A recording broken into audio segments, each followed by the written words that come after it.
Տիկին Զորաբյանին ճուղերցով եք միացել այսօր այս երթին, ուրեմն տեսեք,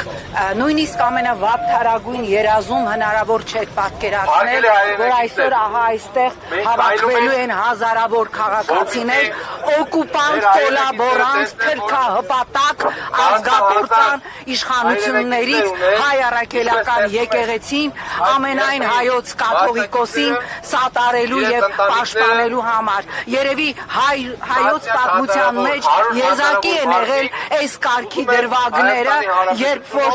եկեղեցին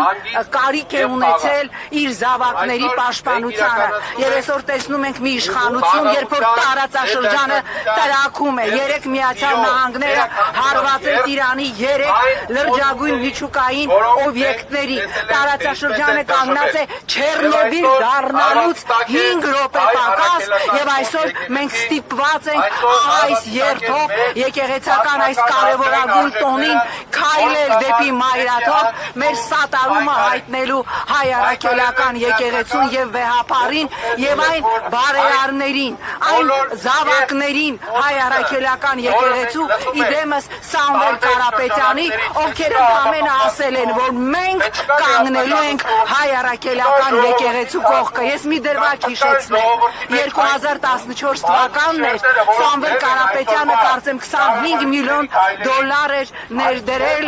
եւ կառուցել էր Արցախի հրաշալի հանրապետական հիվանդանոցը։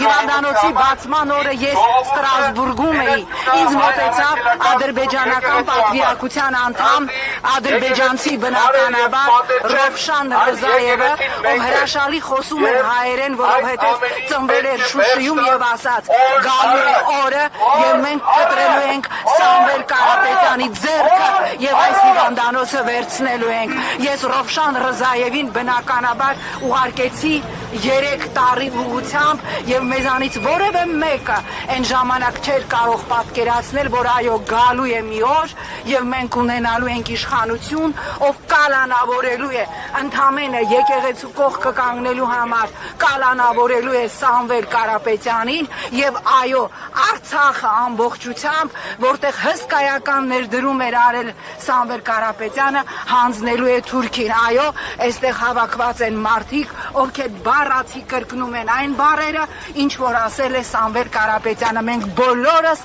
մեր միջոցներով պայքարելու ենք հանուն հայ առաքելական եկեղեցու։ Շնորհակալություն Տիկին Զորաբյան։